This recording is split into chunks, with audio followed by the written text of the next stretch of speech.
It's just a well-known statistic that those that are mentored are promoted 5 times faster, and those that do mentor have the likelihood of being promoted 6 times faster than those who are not mentored or mentoring.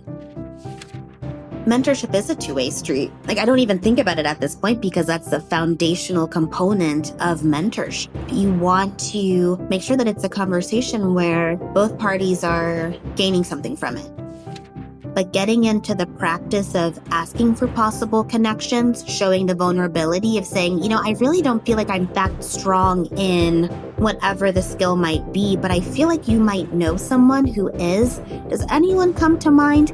Even if they don't have someone, then that seed will always be planted. They will be thinking about that at their next networking event, or somebody will enter that individual sphere where they will be able to make that introduction to you. That's Janice Omadeke. She's the former CEO and founder of The Mentor Method, an enterprise software designed to drive transformative change within company cultures through the power of mentorship. She's guided by her belief in data-driven decision-making as a cornerstone for strategy, innovation, and cultural transformation, having honed this model through over a decade of leadership experience within Fortune 500 companies. Her roster of influential clients includes Amazon and the U.S. Department of Education.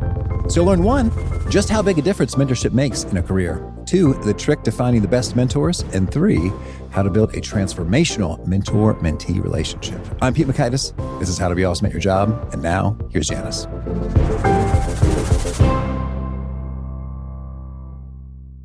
Janice, welcome. Thank you. Thrilled to be here. Thank you for having me.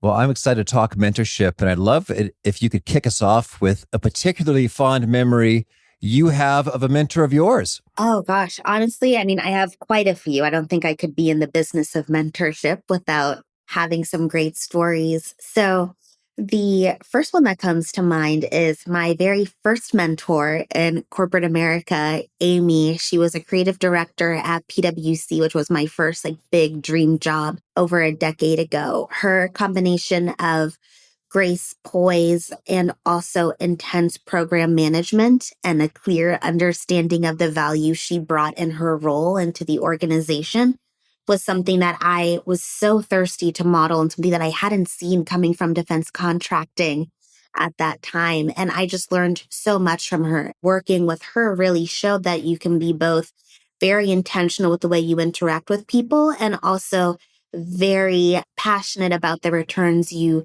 deliver to either the company you work for or the company you build yourself. So thank you, Amy. Oh, she sounds lovely. Could you zoom into a particular moment that really touched you and left an impression? Sure.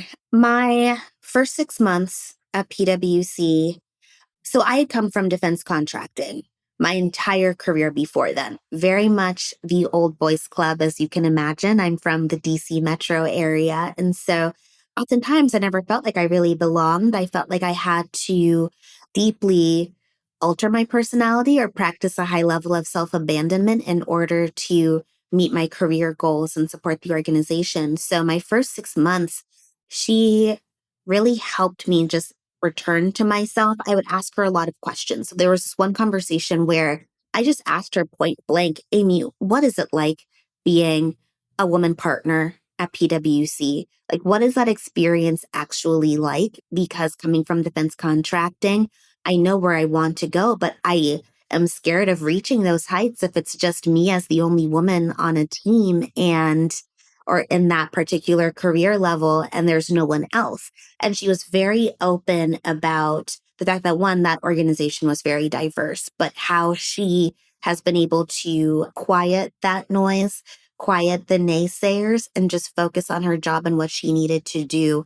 And she communicated that roadmap so clearly with such a concise vision that I was actually able to replicate and model that the 4 years that I was at the firm as well.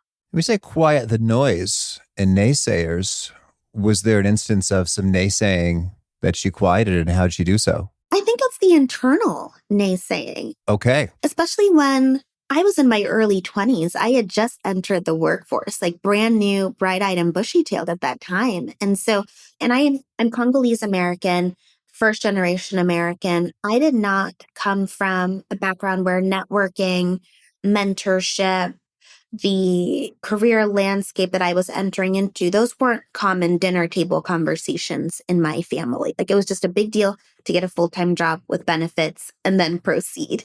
And so I really had to learn through trial and error, through a lot of reading, through seeing other examples out in the market to figure out sort of what my professional identity was. But within that, especially in the setting that I had entered into, as I mentioned before, there were a lot of behaviors and traits that didn't feel like they were in alignment to me, but I felt I had to adopt in order to survive. And so that self abandonment I'm referencing previously is just the noise that you quiet, rather, is just the cultural norms from a very toxic environment that should have never been norms to begin with. Okay. Can you lay it on us? Give us the dirty here. What was going down that was disgusting? And how did that enter your head such that you were saying some things that weren't so helpful? I'm grateful for the experiences that I had because it's made me a better manager overall because I never want to replicate those. But what I will say is that it feels wildly inappropriate to have VP level leadership throwing an ego paperweight at employees. Okay.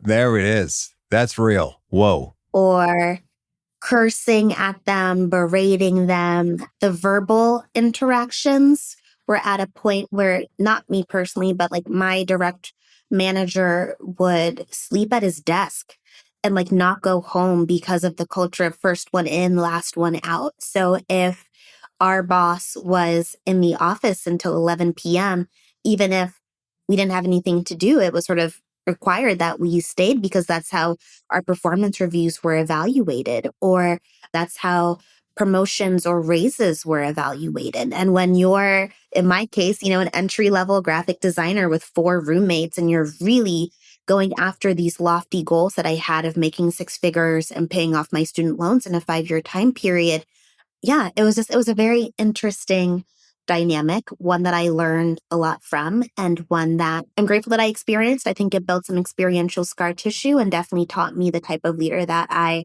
want to be and not be. Absolutely. Yeah. Wow. Well, I'm sorry you went through that. And it's good Thanks. to hear that you were strengthened as opposed to torn down from those experiences. But it also sounded like there may have been an interlude in between being torn down and strengthened in which you had some residual mental stuff going on. Yeah, I think everybody does. Yeah. So what were some of the things that you were telling yourself, or the beliefs or that you adopted temporarily that you were able to check off? I don't think I ever let them fully absorb, but I don't think that was an intentional decision on my end. I think there was a part of me that understood my worth, a part of me that understood everything I experienced in that time frame was actually not okay. And so I just started putting the wheels in motion to explore other opportunities outside of that. I think that was really the big lesson of, if you are undervalued, if you're being treated in a certain way, yes, you do have these lofty goals. Yes, rent must be paid. Yes, you have to survive in Washington, D.C. But it's up to me to decide what that actually looks like. Like, what am I willing to forego in order to do those things? And once I knew sort of my internal bargaining range of what I was willing to accept and had those boundaries, I knew to prioritize myself and find employers and teams that shared those values. And I did.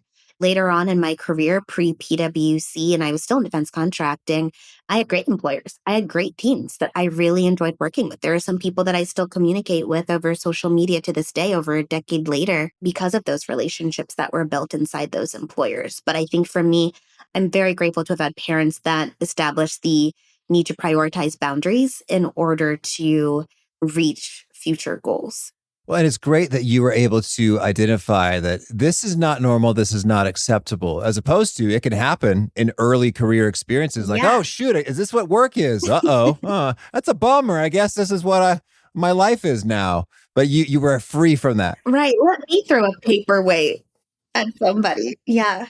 Yeah. Oh, I guess things get thrown in the workplace. Wear a helmet. Exactly. No, I think it's a matter of, I just really understood my values. I understood my morals, and I knew what I wasn't willing to give up and what parts of my soul I wasn't willing to sell.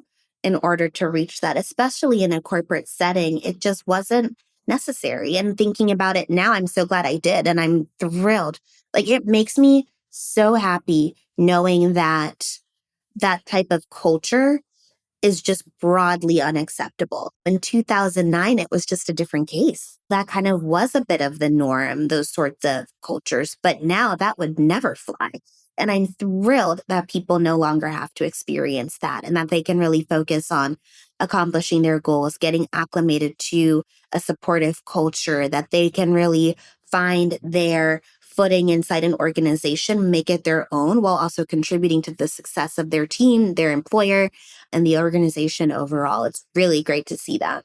Very much. It's good to see some improvements. And unfortunately, though, toxic workplaces and bullying does appear in spots, but hopefully less so. And people are more aware that that's not cool. So tell me, when you said that Amy helped you quiet some of the internal naysaying, what did the naysaying sound like in your head? And what was the contribution Amy made to that? I've always believed in myself and my ability to advance in my career, but the negotiation piece was always a big one in terms of salary. You have your salary.com, you have Glassdoor, you have all of this information, but sometimes, right, when early on, when employers would ask what your salary is, they're not thinking, oh, okay, well, this person is actually making 10 grand under market. So let's give them 15. That way they're above based on their skills and qualifications. If you tell them that you're making a certain amount and then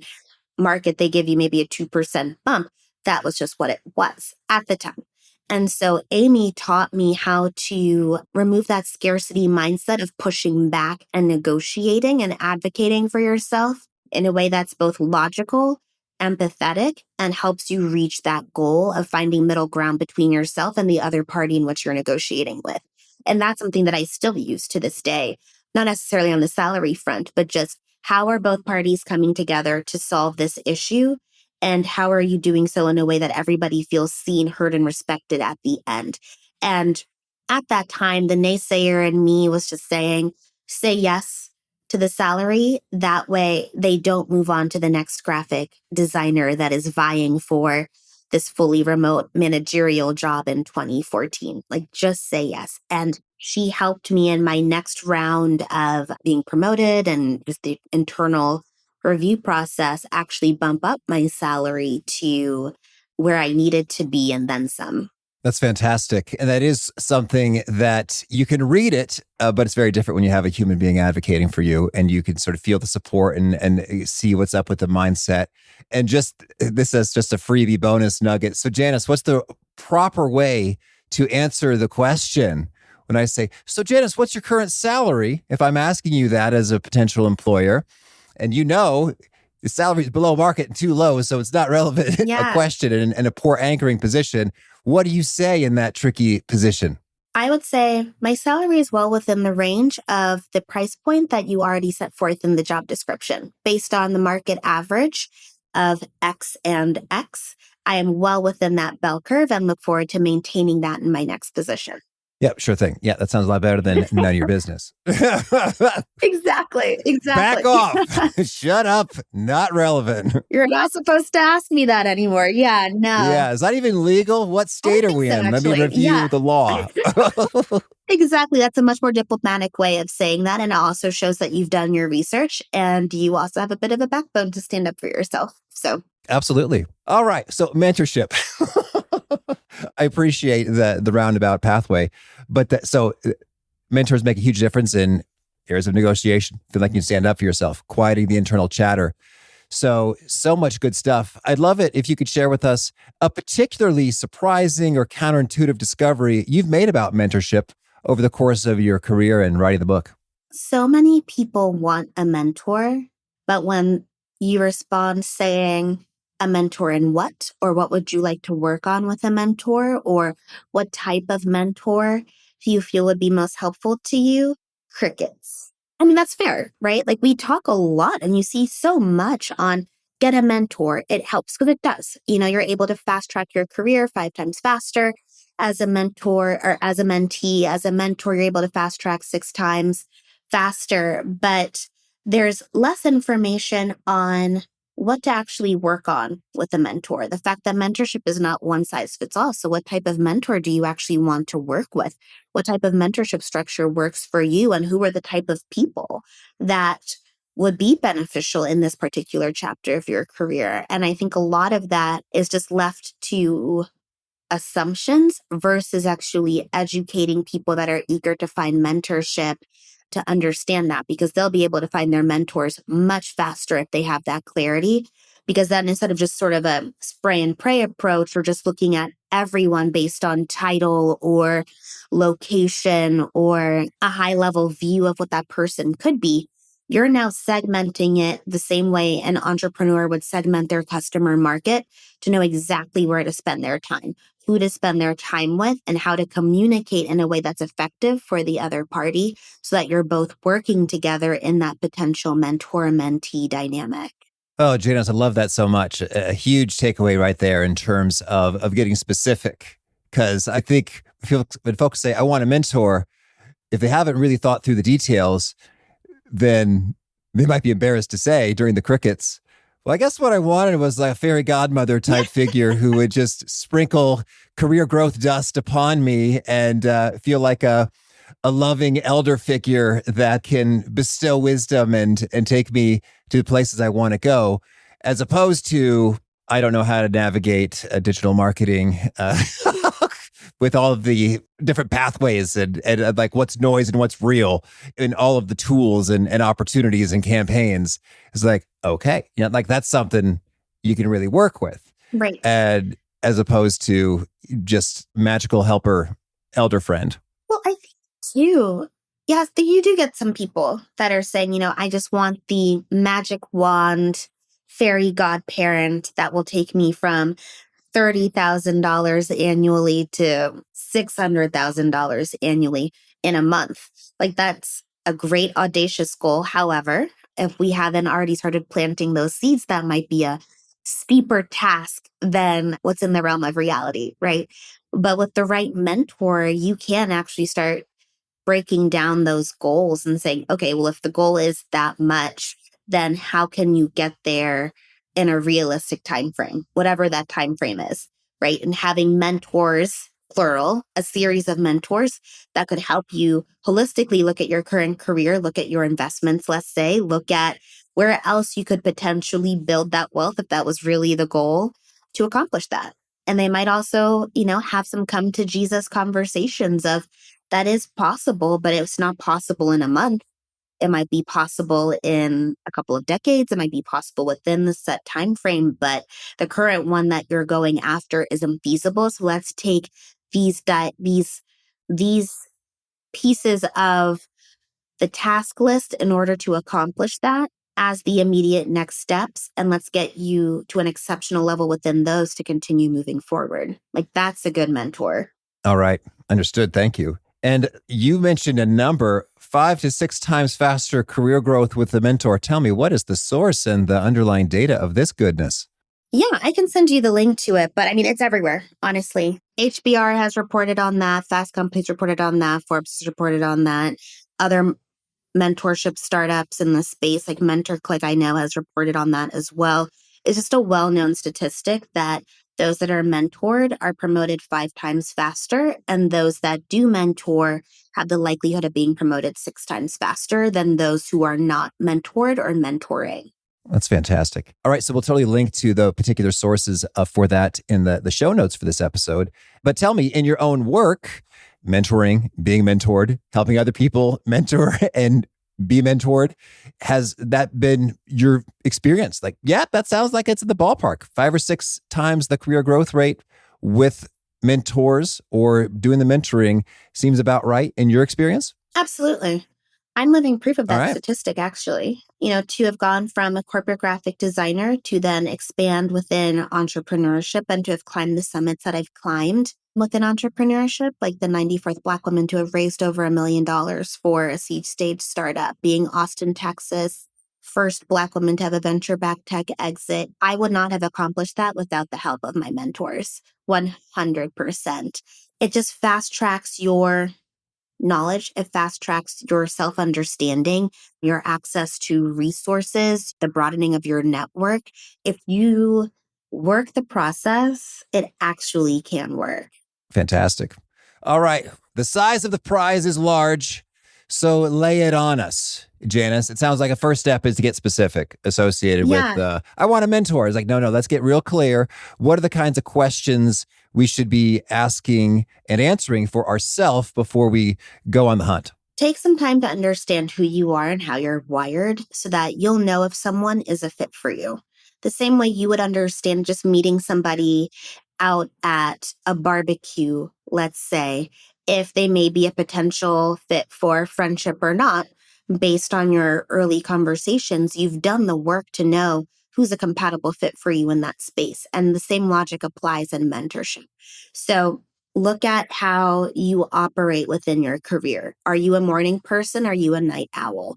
What do you actually value at work? Are you the type of person that's first one in, last one out? Or do you prefer working remote so that you can travel while also still working?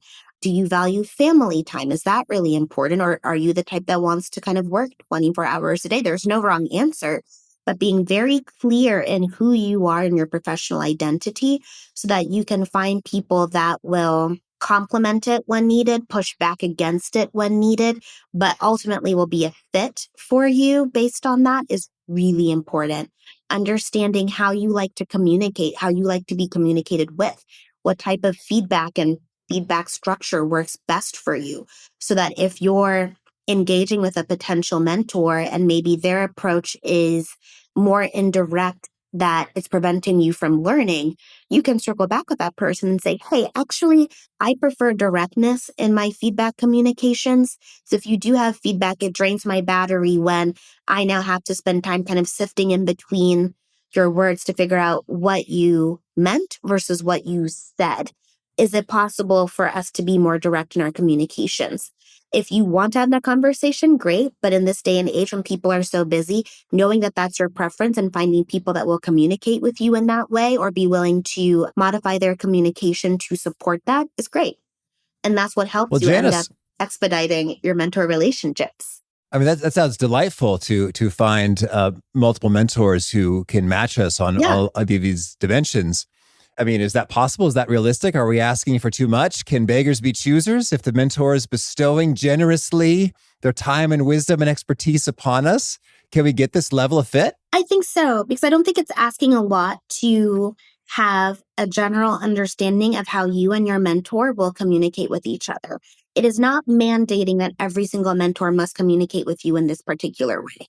Just like you would with any other meaningful relationship, you understand where that other person is coming from. You understand their lived experience. You understand as much as they're willing to share who they are. You're presenting who you are, and then you both are working together to build a relationship that's sustainable for both of you.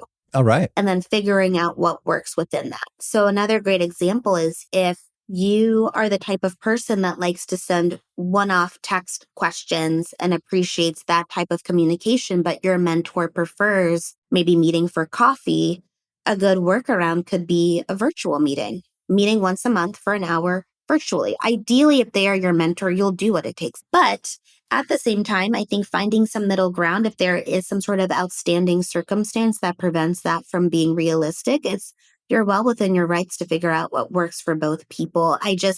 I've seen relationships where the mentee just says yes to everything so that they have a mentor and they can say that they have a mentor without really thinking about how much they're learning and how deep the relationship is actually being built. And when one party, as we've seen in most other relationship dynamics, right, if one party is consistently the accommodator and the other party is not aware of that, the relationship can only go but so far in comparison to actually just being vocal about additional preferences or wanting to work together. So the goal isn't to strong arm in any direction, but really to build something that's fruitful for both parties, where you're building that muscle memory of real communication and making sure that both parties feel as though they're equally contributing to the growth and development of that relationship. Understood. All right. So we've got great clarity on what we're after, our goals, ourselves, and who would be a swell fit for us. Where do I find such fine folks? Yeah, well, start finding their watering holes. Think about where you're also interested in spending time. The great thing is that now, the virtual world is so vast. So, a good starting point, LinkedIn community groups are really great. They're based on interest, industry, affinity groups. There are so many. So, finding one that actually resonates with you is great. Social media is another great spot to find someone. I would not go based on followers. I would not go based on title. Actually hear what these people are discussing. Join a virtual community there if you can. Also, look at very niche and specific groups based on your interests. So, for example, when I was starting my first company, the Mentor Method, I was a graphic designer. I already understood the tech space, but I wanted to learn more about the intersection of tech and entrepreneurship.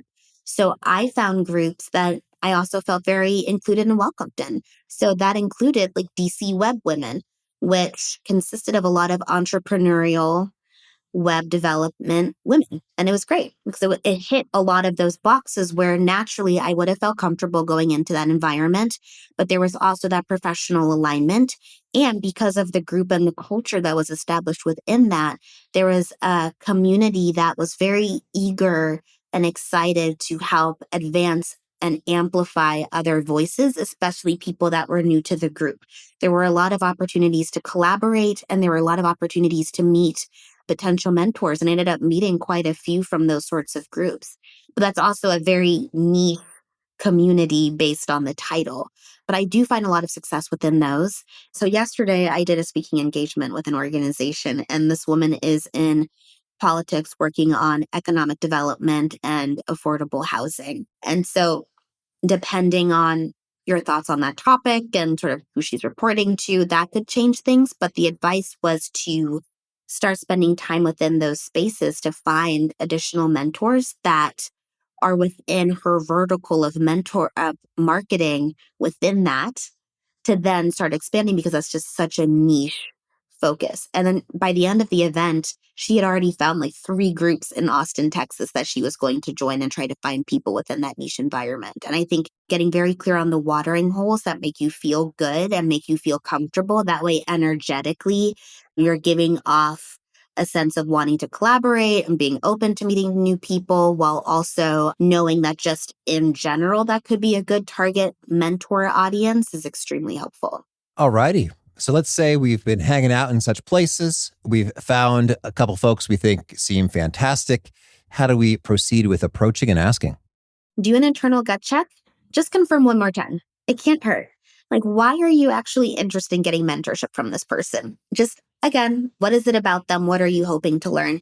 Start having the informational coffees. I'm a slow burn person, having at least 3 conversations with them before presenting the opportunity for mentorship, because that gives you time to get to know them, get to see them in different environments, see if there's actually a fit, if they're interested in mentorship, if you communicate well together. So all of the things that are really important in building a mentor relationship. So if all of that is checked off, then perhaps you make the ask. This is always a dicey part of the process because 61% of mentor-mentee relationships happen organically. But for 39% of the population, which typically ends up being the population that really needs that mentorship, and for whatever reason, they just don't have access to it, making the ask just provides, and having a structured program just provides that stability in those bounding boxes to really help them flourish. So if you're going to ask someone to be your mentor, set the stage via email or your next conversation, just saying, hey, I'd love to meet with you again to talk about the opportunity of having you as a mentor. And then in that meeting, saying that you've really enjoyed getting to know them, obviously, based on their strengths in 1, 2, and 3, and your goals of A, B, and C. They could be an impactful mentor to help you accomplish those goals. You would love to meet with them for an hour a month. You'll set up every agenda. You want their feedback. This is what you're hoping to learn from them. What are their thoughts? This could easily be like a 5-minute conversation, just setting the stage to sort of creating that ask, hear what they have to say back. Like, yeah, I'd be interested in learning more, or potentially like, hey, I'm sorry, I don't have the bandwidth, which can happen. And that is totally okay. You want a mentor that has the bandwidth versus saying yes and then falling off the grid for 7 months, right? And so that's how I would structure it. Okay, cool. And so I don't know if you happen to know, since there's a lot of feelings here in terms of, I don't know, risk, rejection, Sure. vulnerability, all that stuff. Do you have a sense for roughly what proportion of the time folks say yes versus no? No, because it's a case by case basis. Depending on the person you're speaking with, they might have availability, a life situation happens and now they don't. Or maybe somebody wasn't available, but then 6 months later, they do have the bandwidth. It's really a case by case basis. I don't have a percentage of the number of people that say yes or no. But I will say in those early conversations, a key component is kind of vetting their interest in mentorship. Overall, I will say though that people generally want to help other people, even if it's an Yeah. informal mentorship of just grabbing coffee once and being able to learn from them in that capacity. People are typically open to that. Well, how about for funsies? If you think about your own batting average, Oh, wow. what's it look like? Well, because I followed the process that I laid out in the book since early in my career, I think my average is like 85%. Cool. Well, I guess what I was driving at is for those who might hear a no and feel sad, Yeah. disappointed, and have their own level of internal naysaying responses, we can know the mentorship queen herself doesn't get them all. So this is to be expected. It's normal, and just kind of move on. It's just part of the process. I mean, it's like any other meaningful relationship, right? Sometimes they last the test of time. Other times people have to part ways. It's just part of the process. I mean, there are different circumstances within that 15% rate of mine for them not working out. But overall, I will say that if you receive a no, if the relationship doesn't pan out the way you had hoped, there is always a reason for that. Trust the timing, trust the process, and the right mentors will reveal themselves in time. There is no rush. You will figure it out and you will be fine. Okay. Well, let's say you do get a yes and you're off to the races. How do you have conversations that are productive? And Yeah. how do you think about it being a two-way street? Mentorship is a two-way street. Like, I don't even think about it at this point because that's the foundational component of mentorship. You want to make sure that it's a conversation where both parties are gaining something from it. Now, thankfully, on the mentor side, being able to share your lived experiences to help improve the quality of life, the quality of your mentee's career is deeply rewarding. I mean, it's one of the best feelings. You've mentored before, right? Mm-hmm. Oh, sure. Yeah. Yes. Like, you know, that warm and fuzzy feeling when your mentee comes back and is like, I took your advice and this happened. Or you see them come up with these new concepts and just watching their career flourish. Like, it's a lovely feeling. And I think there is that two-way street in that, and just wanting to help the world be a better place through sharing your own bumps and scrapes and experiential scar tissue. But on the mentee side, you are the one driving the relationship. You're setting the agendas, you're requesting the feedback, you're making sure that your mentor is available at certain times and just pushing that relationship forward. So within that, the way that I like to structure it is sending the agenda maybe 48 hours ahead of time, if not sooner than that, broken down into, here's the latest, here's what I've been working on recently, just some great updates, some challenges, and this is what I'd love to discuss in our call.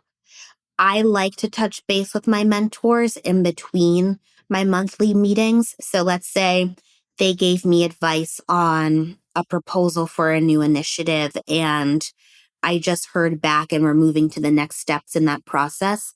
It takes 30 seconds to send a quick thank you email and say, thank you so much for your advice. Based on that, I was able to update slides 2, 3, and 5 per your feedback. And I think that really helped us in getting to the next steps. I'll keep you posted on how this goes. Oh, and by the way, I saw this article on gluten-free baking. I know that you were considering going gluten-free for a month, just given how you've been feeling a little more tired lately from our last conversation. So here's a quick article on that in case it's helpful. You're delivering value. You're being a person, you're building a relationship, you're showing that you heard them and that you saw them as a real human being, and you're providing your update in a non-transactional way. Like bing, bing, bing, bing, like all of the stars, all of the boxes checked. It's great. Well, when you said updated slides 2, 3, and 5, that shows that we're getting pretty darn specific. This is not just sort of like, oh, hey, so I got a presentation coming up and Yeah. hope it's good. But rather it's like, hey, yo, I got some materials I'm showing you. I've got a specific question about a specific situation that is brewing in the near future. Yes. Do the legwork ahead of time. So in the example of the presentation, let's say, you're going to have to build that presentation anyway, and your mentor is so busy and you're eager to work with them because of their expertise. Do the legwork ahead of time of at least putting together a shell of that presentation. It takes this, you're going to have to do it anyway. So why not do it a little bit earlier and have them react to it in the same way you're hoping that potential customer, potential partner, whatever the situation is here, will react to, so that you're getting that feedback in real time and you're just quickening your ability to get to a yes in that goal that you're seeking to accomplish through the help of that mentor. So in the example of that presentation, maybe it's a 10-slide pitch deck, just having quick bullets like, this is the title, this is what this slide will cover. Maybe there's a graphic or something. Does that make sense? Is this the story arc that I should be using?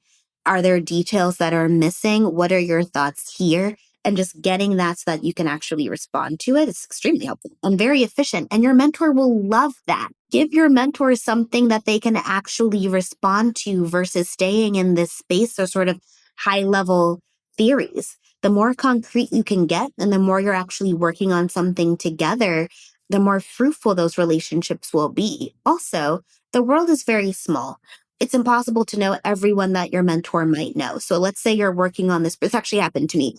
Let's say you're working on this presentation or a pitch deck, right? And you're going through it. That person might know a potential investor that would be a good fit.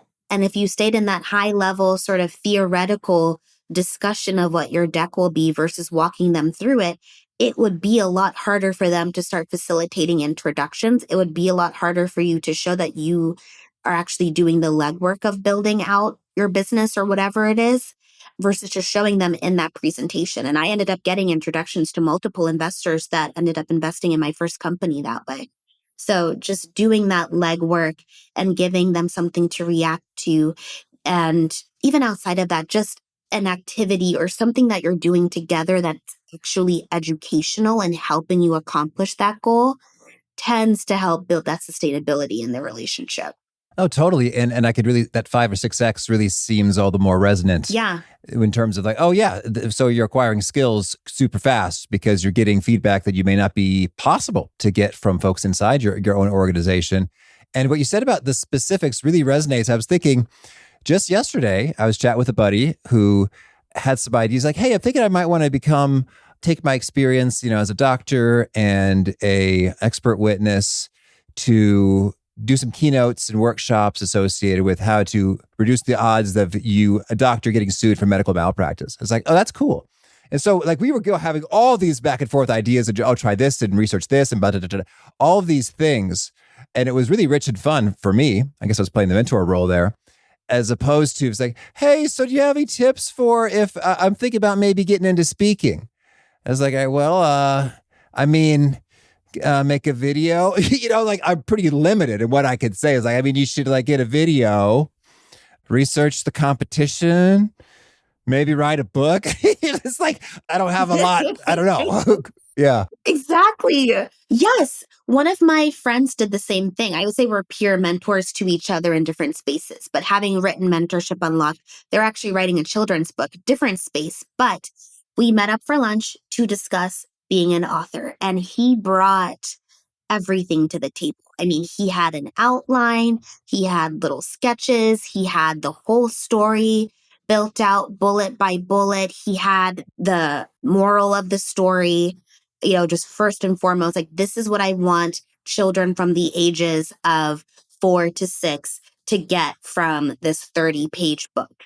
I have kids within that range. Like he understood the problem he was seeking to solve for both the child and the parent. He had market comps. Like he had really thought through it. So in our hour and a half coffee lunch conversation, we were able to really dig into the nuances of it and thinking about what the next steps would actually be versus sort of the theoretical, like, should I write a book? Should I not? Do I need to make an outline? Like, what's in the outline?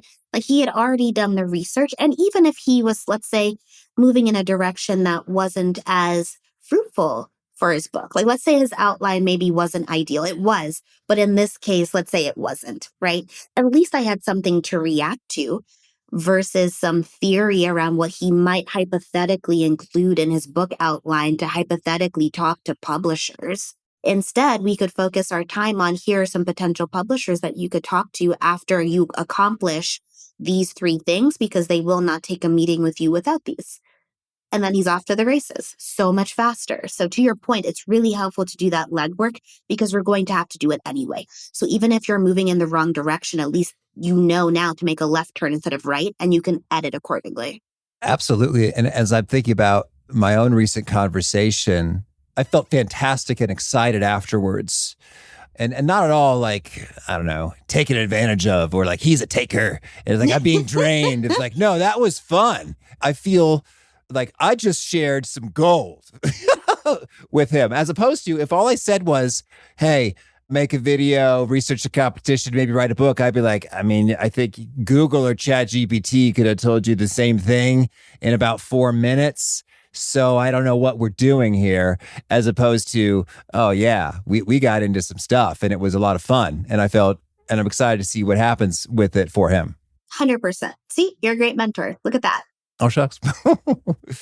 Well, Janice, tell me, anything else you want to make sure to mention before we shift gears and hear about some of your favorite things? Be kind to yourself. You are doing your best, and the right mentors and the right community around you will see that and help you amplify your efforts. Mentorship is not a paid opportunity. If someone is saying that they'll mentor you, if you pay them a monthly retainer, they are not a mentor. Maybe they're a coach or a consultant, but do your diligence there. And don't be afraid to ask for introductions. I mean, it actually takes a while. I think for me, when I wrote my first LinkedIn post of, hey, do you know someone, or like starting to ask for introductions to potential mentors, I would rewrite my emails at least 1,000 times before sending. But getting into the practice of asking for possible connections, showing the vulnerability of saying, I really don't feel like I'm that strong in whatever the skill might be, but I feel like you might know someone who is. Does anyone come to mind? Even if they don't have someone, then that seed will always be planted. They will be thinking about that at their next networking event, or somebody will enter that individual's sphere where they will be able to make that introduction to you. Just don't give up. It is a process. It takes time. But for me in my own career, I didn't have impactful mentors until 6 years in. Okay. For my corporate career. So it can take time. And then in entrepreneurship, it was a lot faster because I'd already built up that process, but it still takes a while to find the right people, and it's just trial and error. So all of that to say, you are capable, you can do it, don't give up. And Pete and I both believe in you. We do. Big thanks to Janice for sharing her wisdom with us. And big thanks to our sponsors. Check them out.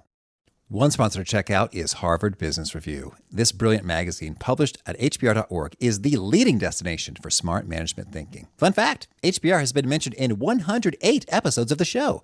That's because HBR has great stuff that comes up often. They've got explainer videos, podcasts, real-world case studies, and much more. I think of HBR each night that I put on my special orange glasses. Their article, Will Blue Light Glasses Improve Your Sleep?, revealed that those who wore them reported better sleep and a 7% improvement in work performance as compared to those who wore the sham glasses. So I cite HBR anytime anyone tells me that I look silly wearing them. Now, much of HBR's content is available for free when you sign up at their site. Subscriptions that get you unlimited content cost $10 a month. If you visit hbr.org/subscriptions and enter the promo code AWESOME, you can save 10% off of that subscription. Again, to save 10% off of your HBR subscription, go to www.hbr.org/subscriptions and enter the promo code AWESOME.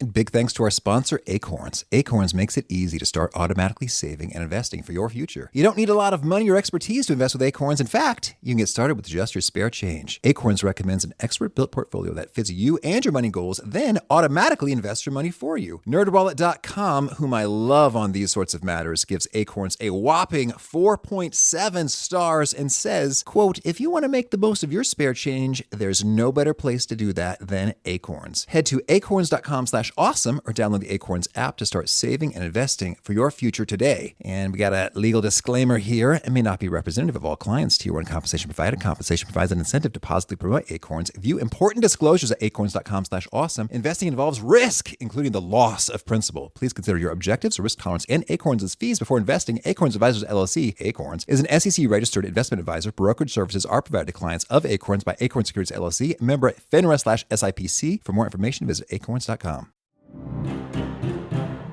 Well, now could you share a favorite quote, something you find inspiring? I think a good one here. I say this aloud. I am no longer going to stand in my own way. All right. Yeah, that's been a recent one for me.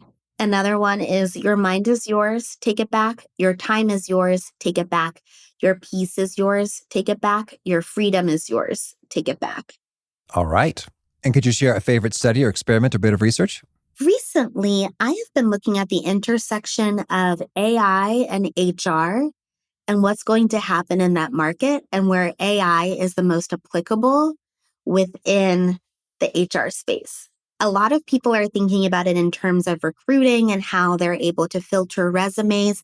I'm looking at it through the lens of diversity, equity, and inclusion to see how the technology is actually helping. Because we already had, you touched on a nerve, Pete, but we already had a lot of bias in the way in which people were even given opportunities to interview for jobs. And depending on who's building that technology, it's just amplifying what the machine is being fed, which is by a human, which naturally has bias. So I've been looking through studies. I'm not ready to cite one yet because I'm still doing my diligence on which ones are credible and not. So I don't want to cite one and give them that shine yet. But I have been very excited and very intrigued and spending a lot of time in researching who's building the technology and looking at the differences in recruitment rates along different affinity groups, let's say,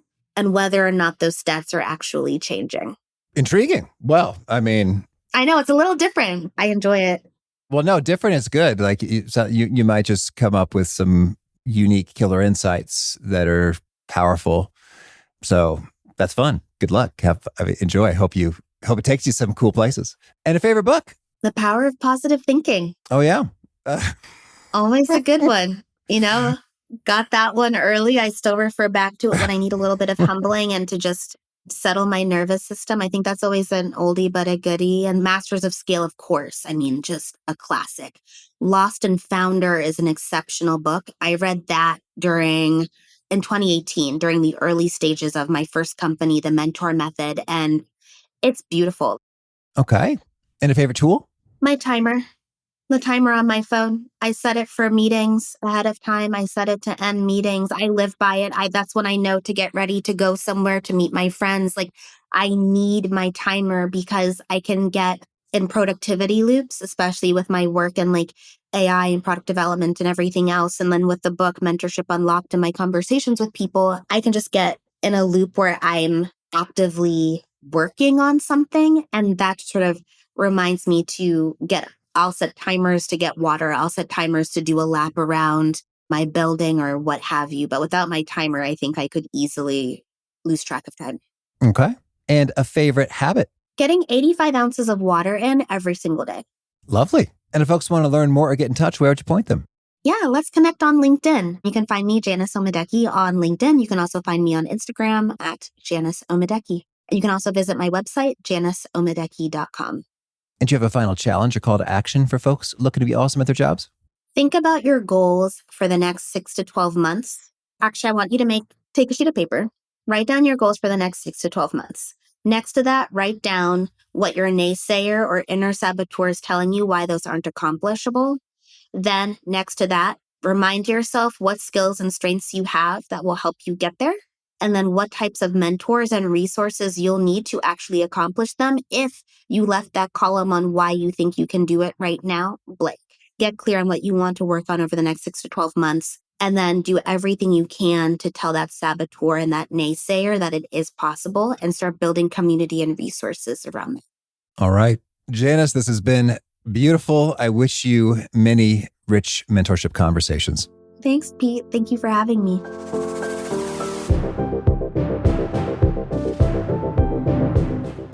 I was really riveted by what Janice had to say with regard to the persons who have been mentored growing their careers at 5x the pace of those who were not mentored. And I found a really juicy study by Sun Microsystems that supports this, and that's linked in the show notes. And it showed indeed, over a long, data-driven, multi-year study of their internal mentorship programs, they found that those who received the mentorship did, in fact, increase their salary grade or promotions at 5x the rate of those who did not, approximately. Now, when I say rate here, that's not a measure of velocity technically, but rather the rate in which that occurred in the data. So 5 times the frequency of these good things happening for those who received mentorship versus the others. So that was pretty juicy. And it's funny, I just had a great meeting with my podcast mastermind group in person. Really cool. And as we reflected upon where we've come over these years, it really has been transformational, the wisdom that we have shared with each other. So 5x, that's the estimate we're going to use for now. Either way, it's super transformational. Highly recommended to do the proactive stuff Janice is talking about. Find that mentor, be a mentor, and enjoy those benefits. If you want to get a summary write-up of the wisdom Janice shared in an email you can read quickly, sign up for the Gold Nuggets at awesomeatyourjob.com, where you'll be able to read that in your email inbox, as well as unlocking the whole vault to the archive of all 964 of these episodes. And to get to the show notes, transcript, and links to others that we've referenced, please visit us at awesomeatyourjob.com/EP964. Hope to catch you next time, and peace.